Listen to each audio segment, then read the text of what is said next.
도박 중독 너무 위험하다라는 얘기 드렸고, 마지막으로 물질 중독을 또 간단하게 살펴보고 마치겠습니다. 청소년들이 음주를 한 10대 때부터 이미 경험을 시작을 하고 현재 마시고 있는 친구들은 위험 음주를 하는 경우들이 상당히 많습니다. 생각보다 오늘 자료에 넣지 않았지만 위험 음주의 기준은 매우 낮아서요. 아마 대학생들은 거의 다 충족한다라고 보시면 되고요. 한 일주일에 한 병 정도 마셔도 위험 음주입니다. 그래서 다 충족을 하고 있는 것으로 볼 수 있고요. 알코올뿐만 아니라 마약도 점점 사용을 시작하는 연령대가 낮아지고 있습니다. 10대에서 1.3%, 20대가 30.7%, 30대가 23%를 차지하고 있고 10대, 20대 마약 사용자의 비중이 점점 늘어나는 추세입니다. 그 위기 청소년 기준으로 환각성 물질을 이용한 경험이 있다라고 응답한 비율이 약 1% 정도를 차지했습니다.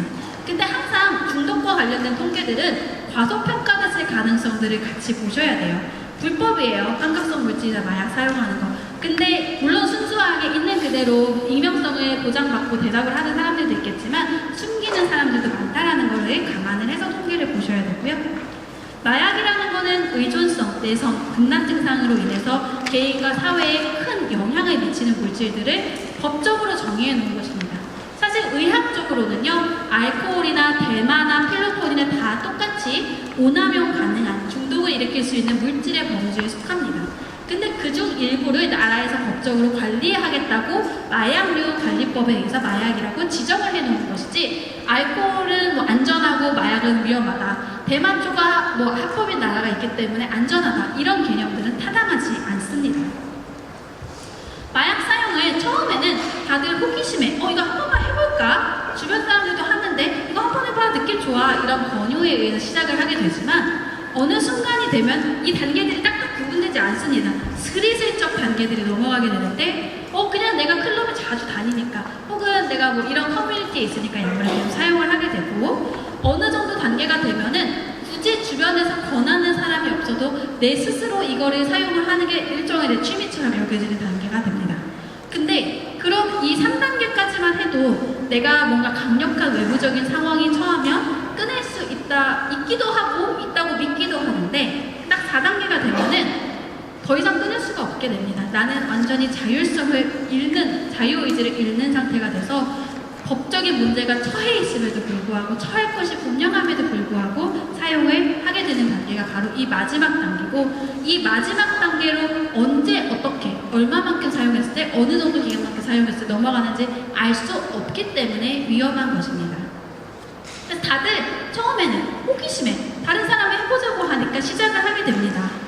근데 결국 끊지 못하게 되는 거는 너무 이걸 하고자 하는 욕구, 갈망이 그냥 내가 모르게 샘솟아 올라서, 중단하면 너무 괴로워서, 중단하면 우울하고 이거 아니면 할 게 없어서 하게 된다는 것이죠. 그래서 바로 이것이 호기심에서 강박적인 의존의 단계로 넘어가는 코스라고 보시면 됩니다. 근데 마약은 그냥 피해자 없는 범죄 아닌가? 내가 나 스스로 나 자신을 파괴할 권리가 있는 게 아닌가? 라는 윤리적인, 도덕적인 고민에 부딪히게 되는데, 마약 사용은 결국 개인의 자율성을 앗아갑니다. 내가 더 이상 어느 정도 레벨이 되면 내가 마약 사용을 선택할 수 있는 지경에 이르지 못해요.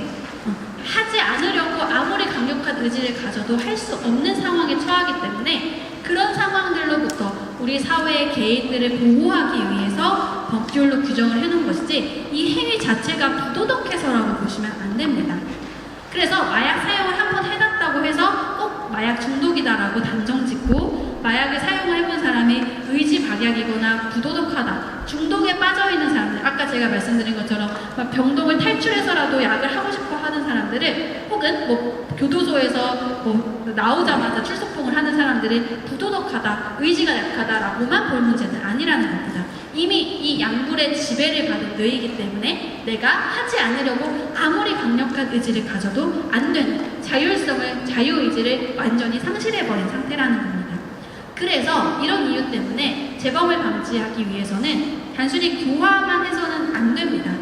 이 뇌의 변화된 상태, 신경전달물질, 도파민을 다시 원래대로 회복시켜주기 위한 전문적인 치료와 재활 프로그램들이 필요한 이유입니다.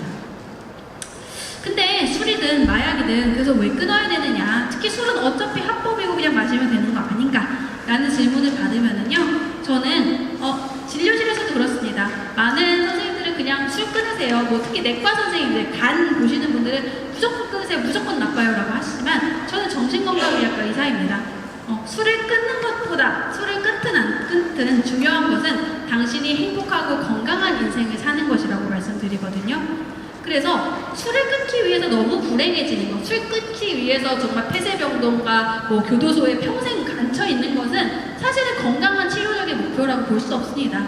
저도 술 끊게 하는 목표만 달성하려고 하면은 그냥 계속 저희 병동에 1년이고 3년이고 살게 하시면 돼요. 근데 그것이 우리 사회가 개인이 추구해야 될 목표가 아닌 것이잖아요. 설령 밖에 나가서 술을 한 모금, 두 모금, 한 병 혹은 일주일 동안 마시는 일이 발생한다고 하더라도 최대한 나머지 기능들을 정상화하고 내가 가족들과 친구들과 사랑하는 사람과 재미있게 놀고 먹고 자고 즐기고 하는 목표를 추구하는 것이 우리가 중독을 치료하는 목표여야 됩니다. 마약 사용도 마찬가지예요. 물론 딱 한 번만 하면 불법이긴 하죠.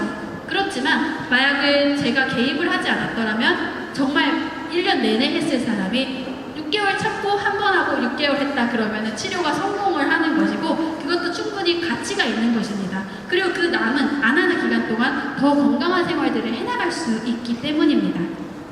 그래서 물질을 끊기 위해서 불행하게 만들지 않고 행복하고 건강한 삶을 살도록 꾸준히 병원에 다니고 만성질환처럼 관리해 나가자는 관점이 반드시 우리에게는 필요한 것 같습니다. 그래서 마지막으로 나가면서 홍보도 할 겸 제 책에 나오는 멘트를 하나 말씀드리면요. 인간은 자율적인 존재여야 합니다.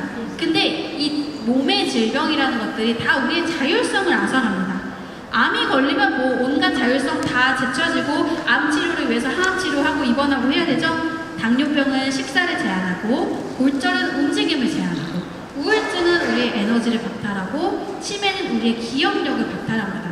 병에 걸리지 않았더라면 우리가 이 병을 치료하고 혹은 병으로 인해서 뭔가 못하게 되는 것이 없이 자유롭게 살 수 있었다는 거죠. 근데 중독도 바로 이 자율성의 문제라는 겁니다. 이 중독에 빠짐으로써 내가 원래 할 수 있었던, 하려고 했던 다른 행위들을 할 수 있었던 자율성을 잃게 되기 때문에 바로 이것이 중독을 다른 신체적, 정신적 질환들과 마찬가지로 자율성이 손상되는 하나의 질환이라고 봐야 되는 이유입니다. 중독은 지금 우리 곁에 너무 이 물질과 행위들이 만연해 있어요. 아무리 강력한 사법체계를 발동을 해도 완전히 차단할 수 없을 겁니다. 그냥 지금 세상이 이래요. 마약은 실물이 있어서 그거를 단속이라도 할 수 있죠. 온라인 도박 같은 거는 사이트가 계속해서 옮겨다니고 바뀌기 때문에 단속 자체가 근본적으로 거의 지금 손을 놓은 상태입니다. 이런 상황에서 우리가 완전히 안 하는 것은 한계가 있지만 이것을 잘 다스리고 우리가 같이 살아나가고 한 번이라도 이 문제에 빠졌던 분들의 도움을 줄 수 있는 방법들을 여기 계신 전문가 선생님들이 함께 해나갔으면 좋겠습니다. 네, 제 발표는 여기까지입니다. 경청해 주셔서 감사합니다.